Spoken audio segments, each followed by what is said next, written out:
People on the internet are telling women to applaud mediocrity. Again, a woman, seemingly named Kelly, posted a video on TikTok that included a voice memo that a guy sent to her friend after a first date. So the voice memo that she posted wasn't directly sent to her from this guy. Kelly then used that voice memo that her friend sent to her, posted it in a video with a text that read, "I've been single for 3 years now. My friend sent me this voice memo from a guy she went on one date with. That's my why. Heart." Using this video to participate in the "That's my why" trend, a trend where people post photos and videos to a specific audio, layer text over it explaining why they do or don't participate in certain activities, and the videos or photos that are present in the post pertain to their reasoning.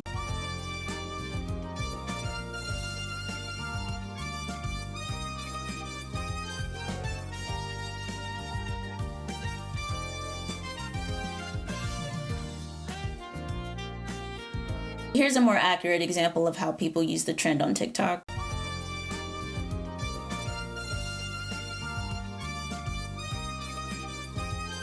So in the case of Kelly and her TikTok, she was implying that the voice memo that her friend received from a guy is an example of why she has been single for 3 years. And this video offended everyone. Oh, no, I'm twitching. No, but what are we talking about? Have we lost the plot entirely? That guy is a weirdo. He is asking an exorbitant favor of her that almost certainly only benefits him. Oh, okay, so it's the land of the idiots. It's the land of the idiots now? Let's listen to the audio together. I figured I'd send you a voice note because it's like easier than like texting all this, but Someone said this sounded like a cold call. I absolutely agree. And honestly, that makes sense. They barely know each other. To our knowledge, they've had one date. Anyway, had a good time tonight. Definitely think you are lovely. Oh, that's nice, I guess.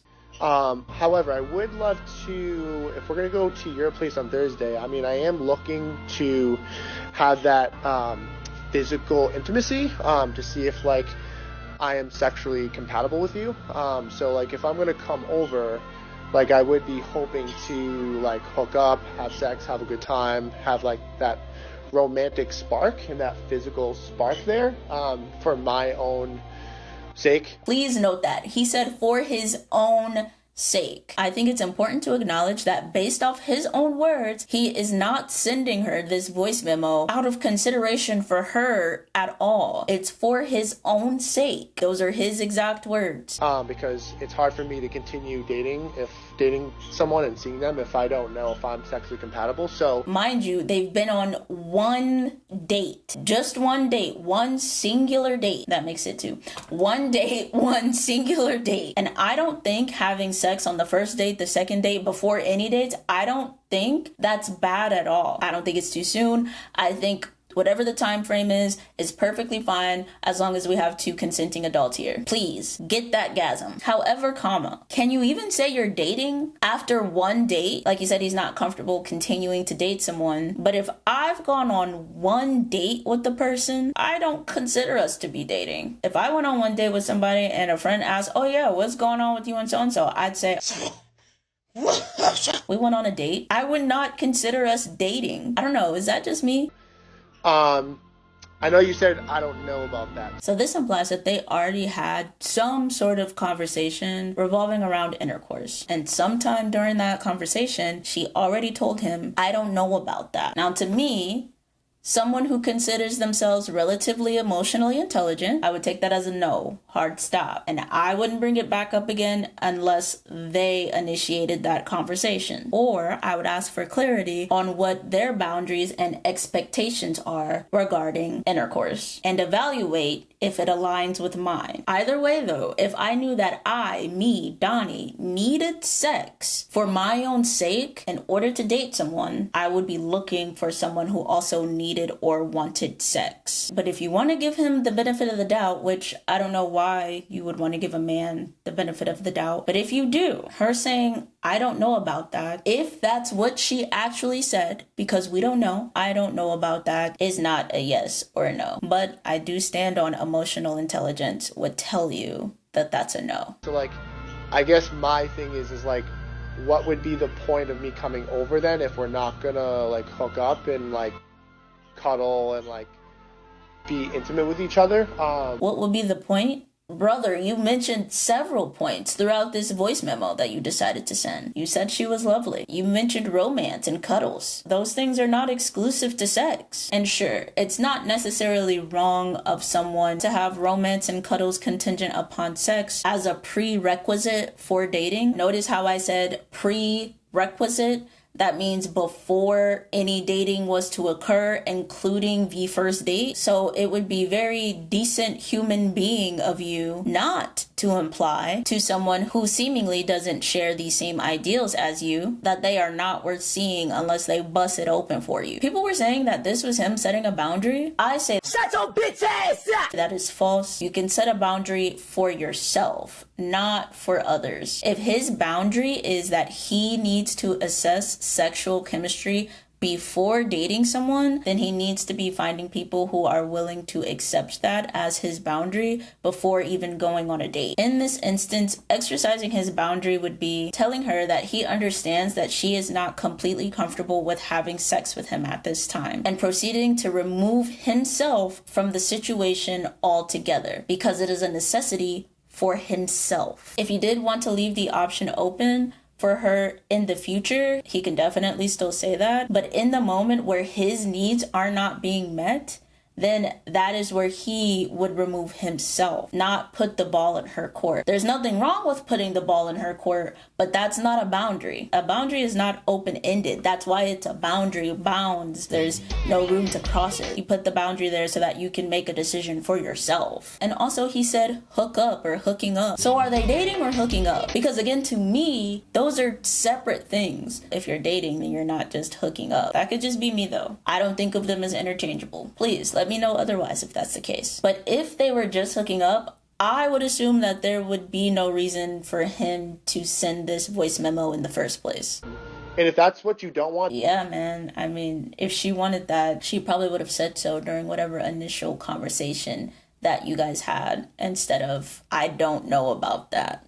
That's fine, but like, I think we should just like end it here then, respectfully, just because first date, that's fine. Like, you want to get to know each other, I'm all about that. But like, I am looking to have that physical aspect there, and I don't want to continue seeing someone if I don't know if that's good, if that's not there or not. So up to you. Let me know. I'm happy to, if you do want me to come over, I'm happy to do so. Would love to have a good time, and we can have some wine, hang out, and chill. But if you're not trying to hook up, then like, I think we should just go our separate ways. Let me know. Before moving on with the video, for my sake, where's your water? I just don't see the point of you continuing this video if you're not going to participate in family sip, I'm sorry, you're just so dehydrated. So if you could just, cheers. Yeah, we'll just family sip.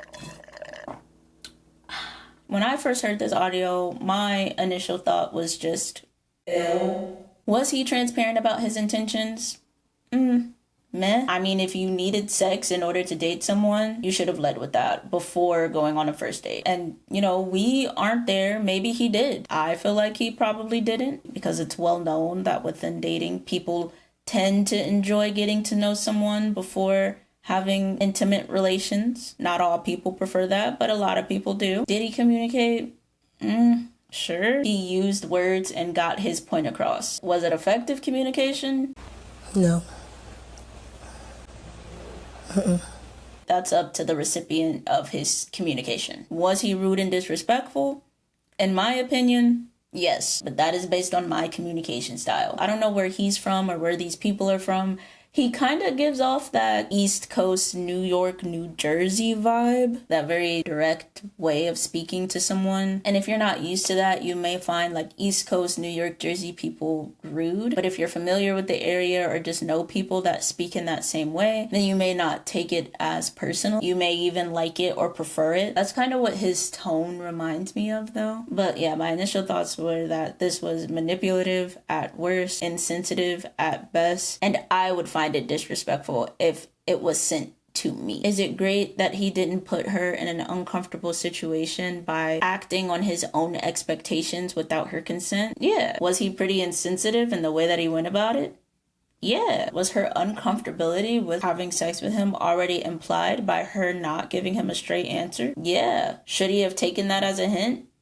Yeah, multiple things can be true at once. Let's open it up to the general public. A video went viral last week of a girl that got a voice note from a guy that she was dating, and he was basically saying, hey, if we're going to continue hanging out, I just want you to know that I am seeking a sexual connection, and if you don't want to explore a sexual connection, then we should probably just end this now, because a sexual connection is a priority to me. And this was presented as a negative thing, and the comments were littered with people saying men aren't lonely enough, etc., etc. And I was sitting there thinking, this is what consent looks like, y'all. Like, we discuss the concept of consent so much, but I don't think people actually understand what it looks like. And that voice note is what consent looks like. It is blunt. It is raw. It is obvious. To say that this is the epitome of consent is actually wild. I have to call bullshit on that.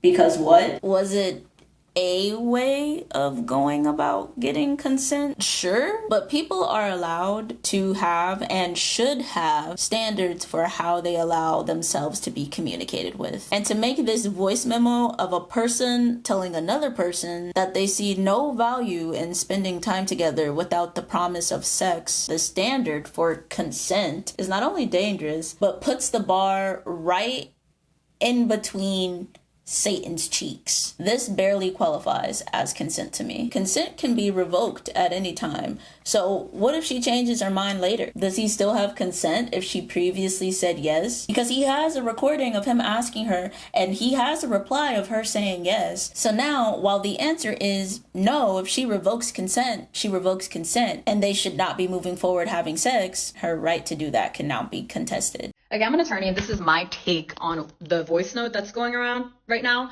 about the consent. I'm just going to talk about the legal implications that I think is important for people to know. So when you get a text like that or a voice note and you send one back agreeing, what you're essentially doing is you're providing consent beforehand in writing. So should anything non-consensual happen after that, and if you try to seek some sort of legal remediation, whether you're pressing charges or filing a suit, whatever it may be, then that person can use your text as evidence against you. Now, the good news is that it's not a foolproof strategy. And just because you provided your consent beforehand does not mean you provided it later. Consent is ongoing, and it can be withdrawn at any time. Boom! Yeah. And that guy gave the girl a chance to be like, oh, okay, this is moving too quickly for me, and that's not how I want to conduct us dating right now. It should be that fucking easy. Consent, especially sexual consent, should be blunt. This is a great opportunity for y'all to increase your sexual education a little bit. I am 37 years old. I have done a lot of dating and a lot of sleeping around, and I have faced a lot of sexual abuse and trauma because these conversations were not held beforehand. I think it's admirable.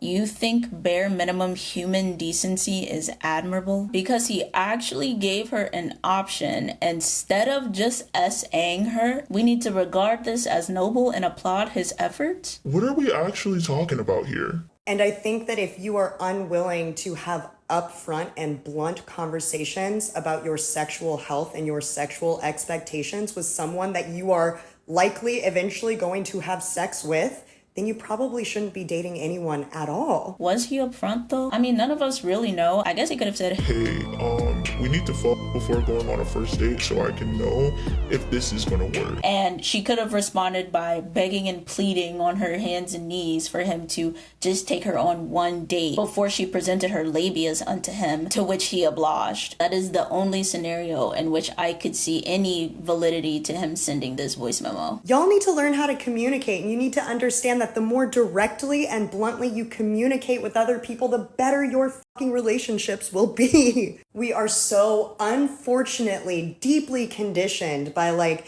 Disney romance rape culture that we have come to believe that like romance is supposed to be like all of this silence and feelings that people are supposed to like be able to perceive. No, that's why rape culture exists, because people don't talk about shit. I have no issues with people being blunt. A lot of people don't have issues with people being blunt. A lot of people do have issues with being blunt. But I think to truly consider this blunt, it would have had to be said before any first date happened. A few things I've learned since this whole voice memo thing took off. Y'all don't know what words mean. You have no idea what grooming, coercion, or an ultimatum is. Can somebody explain to me how it's grooming when there's no power imbalance or age difference? Because that's what grooming means. I'm sorry.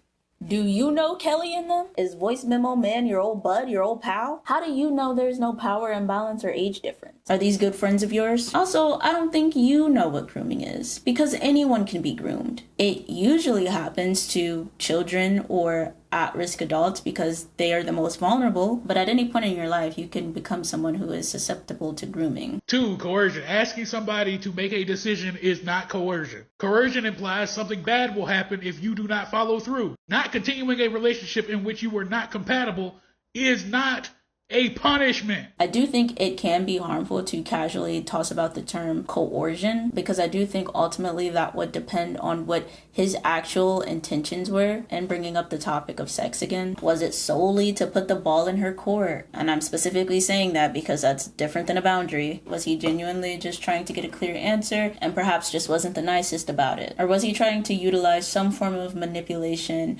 and dangle the possibilities of romance and cuddles in front of her to get her to change her mind about sex? Was he trying to reframe the opportunity of them spending time together as more important than her will to refrain from sex? We don't know. But what we do know is that he is a man. And technically we don't even know that. But for the sake of this conversation, what we do know is that he is a man. And throughout history to present, men have been known to coerce women into having intercourse. So it's not crazy to assume that his intention was to coerce her into having sex with him, especially based off the perspective of women who date men and experience the repercussions of patriarchy every day. That's not ridiculous. That's not ridiculous to say that. Asking someone to make a decision is not an ultimatum. If somebody invites you to go out to eat to a restaurant you don't like, but you still want to go out with that person, and you say, hey, I don't like that restaurant. If we have to go to that restaurant, I probably won't go. But if we can go to a different one, I will. That's not an ultimatum. That's just clear communication. Ultimatum has multiple definitions. There's this definition that includes an ultimatum has to include a threat or negative impact. And there's also this definition from Merriam-Webster that simply defines an ultimatum as a final proposition, condition, or demand. So depending on what definition of ultimatum you're looking at, what the voice memo guy said was an ultimatum. He gave a final condition, which was sex. Depending on how you define ultimatum, it does have a negative connotation attached to it, but it doesn't necessarily have to be considered a bad thing. But that's about perspective and who you're talking to. The last thing I learned is y'all have an awful relationship with sex. You have no idea how to talk about it. You have extraordinarily Puritan views, and you hate women who just like physical relationships. Y'all are in the comments dogging any woman that said that she appreciates that type of communication. You could say people were imposing their own beliefs on others, perhaps. This happens every time there's discourse on this app. Somebody will get on here, have no idea what they're talking about, but have some kind of like self-described title in their name and talk as if they're a complete authority on something they have no understanding of. Isn't that what you are doing with this video? Because you would think if they had an understanding of it, they would know the definition of the words. But they don't. They also believe that they're experts in sociology because they live in society. And that's not how that works. There is an entire study dedicated to how humans interact. And you have never studied it. You don't know every communication style. You just know what you don't like. And you didn't like this, and you're making a lot of assumptions about this man. It's very weird. This play has to be about you. Can somebody explain to me how it's grooming when there's no power imbalance or age difference? Could you please explain to us how you know that there's no age gap? Voice memo guy did nothing wrong. Voice memo guy is innocent, and the women complaining about him are pick-me's. And it's like, do y'all even want consent? That's it. I'm done with the public's opinion. I think the internet is doing what it always does, which is misconceptualizing and refusing to acknowledge that nuance exists and multiple things can be true at once. And also acting like we know these people. We don't know any of these people. I know that there was another person whose TikTok page was also getting a lot of traction because they stated that they're autistic and they preferred Voice Memo Man's style of communication, then proceeded to call him a walking green flag. And if that's a walking green flag for them, that that's fine. I personally refuse to applaud the subpar human decency that men get celebrated for. That's just me though. That's it. That's the video. Let me know your thoughts, comments, questions, concerns. Do you love the communication style that Voice Memo Man displayed? Could you date a Voice Memo Man? Was this a proper attempt at getting consent? Enlighten me, please. Thank you for watching the whole video. If you did, like, comment, subscribe, hype the video if you have the time. Love you. Stay safe out there. Cheers. By the way, we all know that the reward for not essaying someone is staying out of prison, right? Not being considered an admirable person. Like, what is actually happening?